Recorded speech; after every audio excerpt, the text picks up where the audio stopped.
来看高雄出现头一个毛仔单白入境，是一个50几岁查某人。伊去年底去越南佚佗，回来了后就开始出毛仔，发烧佮加扫，佮继续去到花东、屏东佮高雄坐火车、坐捷运4个游览。目前在高雄市有先找出接触者160个人，爱健康监测到1月26日。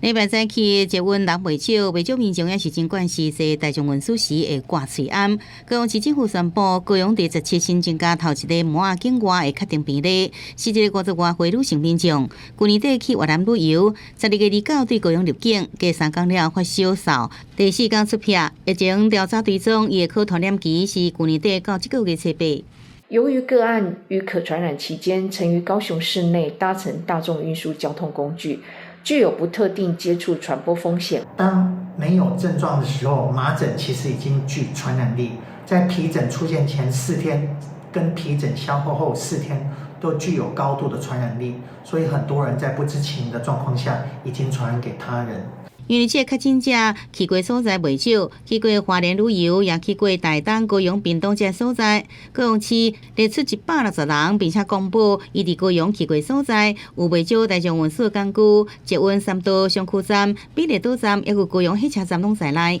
防护的话，就是持续戴着口罩嘛，对，就是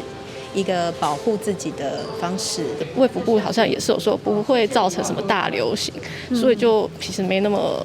紧张。今年是要到啊，南来北往人真多，有一寡民众尽量避免去人多的所在。市府回应到19早起，也未有新增加毛仔确诊病例，民众健康监测日期到这个月26日，也呼吁甲确诊个案捌去过同款所在人，爱落实自我的健康监测。记者综合报道。